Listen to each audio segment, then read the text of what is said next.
Welcome to the Flow of Money series. You recall that last week we spoke about the first key to wealth, and that was income.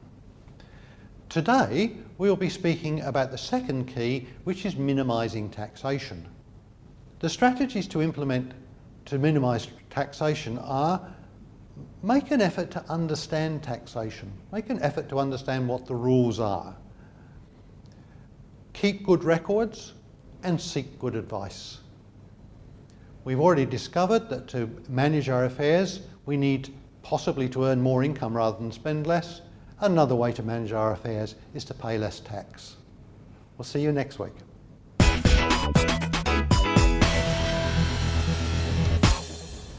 Welcome back. We're back for the reverse interview, and we're joined by Tracy Ramsey. Tracy, look, thank you very much for popping in and helping us with the reverse interview. It's lovely. Welcome. Now, you've seen the first couple of segments. What immediately sprung to mind for you as something that we might need some clarification on? Well, I don't have any, I have a will, but I don't have any, I don't think about what's going to happen with if I get injured, if I die, nothing. So you've done nothing other than write a will? Yes. That's cool. Yes. And that's what the show is about, so it's good. So you can see from what we've discussed that getting yourself organised now let's do this another way. Well, so do you think that at my age that I need to start estate planning? Because I don't think that I'm that old that I really need to worry about that as yet. Okay, good. So yes, I do. Yes, I do, because estate planning is only really getting things organised. So if you were to get hit by a flaming oil truck yesterday, would the people who you want to care for, would they know where everything is? Would they know how to deal with it? So what we spoke about earlier was estate planning being part of just normal organisation. So you get everything together. Where is your will? Does the person who's going to enact the will know where it is? No.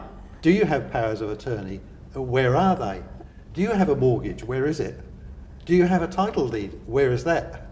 So you can see that these are all things that would need to be covered. So what I'm saying here is that you should get yourself organised now. You don't have to have a folder, but my solution is to have a folder, and in that there's wills and there's powers of attorneys and all my insurance policies and all my title deeds, or where they are. So we had a little document there that said the company documentation is in the locked filing cabinet by the window, or it doesn't matter, just so that if you were knocked off the tree yesterday, the person who has to say, God, no, hasn't Tracy left me a mess, says, isn't Tracy absolutely wonderful? Look at this, it's organised. Because the people you care for are going to be stressed enough as it is.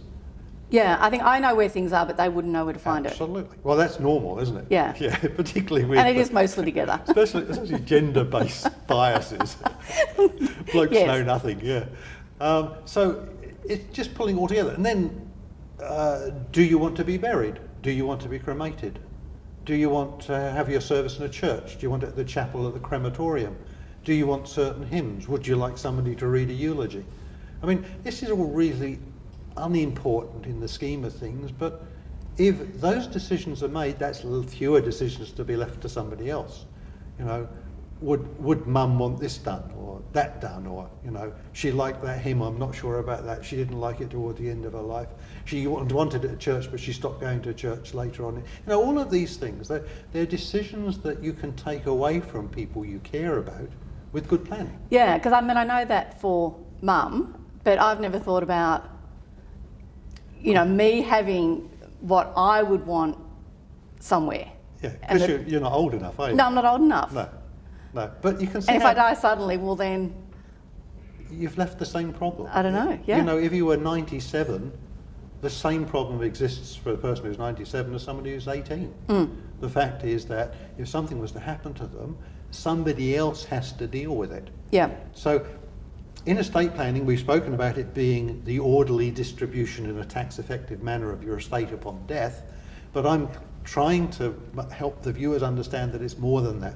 It's organisation in life. And even better than organisation in life, what happens is you can't plan, Wealth Plan TV, create your own wealth plan. You can't do that unless you have information. And throughout the shows that we've had, and I think we're up to, I don't know, the 18th, 19th show in the series, I've been saying to people, write down what you've got. Now really, this show should be a waste of time because everyone should have done this, but of course they haven't. No, we don't think like that. Or we know in our head, but don't put it down anywhere. Absolutely. Yeah. So to plan, to create your own wealth plan, you have to write things down, you have to know where stuff is, and all you have to do is extend that out. Yeah, so that was a long answer to a question, but that's quite normal here, isn't it? Tracy, look, thank you very much for coming along and asking those questions. All the questions in reverse interviews are good, and yours have been superb, because what we've exposed is that we really don't do enough. No, we don't. So, thank you for joining us on Wealth Plan again. We've tied up estate planning this week. Next week we'll be doing Go Dare again, so we'll be starting again at goals. I hope you'll join us then. See you later.